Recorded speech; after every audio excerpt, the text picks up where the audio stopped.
Hi! Hello! అందరూ ఎలా ఉన్నారండి? బావున్నారా? నేను బావున్నానండి. ఈరోజు మంచి ఈజీ కేక్ అయితే మీకు ప్రిపేర్ చేసి చూపిద్దామనుకుంటున్నాను. ఈరోజు మంచి టేస్టీ కేక్ చాలా బాగా ఈజీగా ప్రిపేర్ చేసుకోవచ్చండి.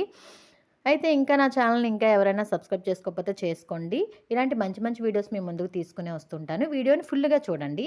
Half cup sugar, half cup milk, అలాగే 3 స్పూన్స్ పెద్ద స్పూన్‌తో 3 స్పూన్స్ ఆయిలు తీసుకొని పక్కన పెట్టుకోండి. మిక్సీ గిన్నెలో వేసుకొని రెడీగా పెట్టుకోండి. అయితే ఇలాంటి కేక్స్ ఈవినింగ్ టైం తింటూ ఉంటే పిల్లలకి చాలా బావుంటాయి కదండీ! ఆ విధంగా చేద్దామని ఈ ప్రిపరేషన్ అయితే చేశాను. మార్కెట్‌కి మనం డైలీగా వెళ్తూ ఉంటాం కదా! సూపర్ మార్కెట్స్ గాని ఎక్కడైనా అక్కడ కోకో పౌడర్ అయితే దొరుకుతుంది కదా! అది తీసుకోండి. నేను ఇక్కడ తీసుకున్న ఐటెమ్స్ క్వాంటిటీ తక్కువగా తీసుకున్నాను కాబట్టి 2, 3 స్పూన్స్ అయితే కోకో పౌడర్ వేసుకున్నాను.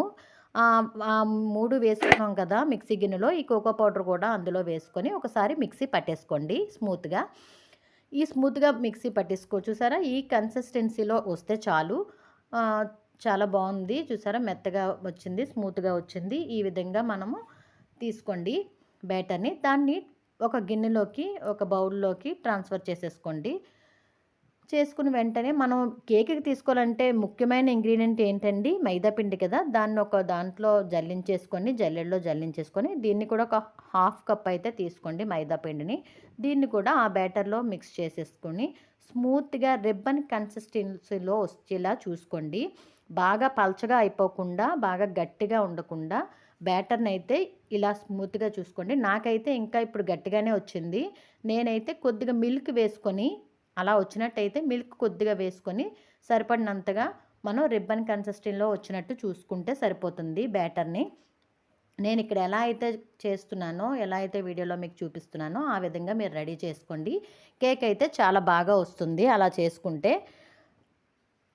ఈ లాస్ట్‌లో ఇంక మనకంతా అయిపోయిన బ్యాటర్ రెడీ అయిపోయిన తర్వాత మనం బేకింగ్ సోడా వేయండి. అలా అయితే కేక్ ఫ్లఫీగా వస్తుందనమాట. బేకింగ్ సోడా లేనప్పుడు ఈనో పౌడర్‌ని కూడా మనం వేసుకోవచ్చండి.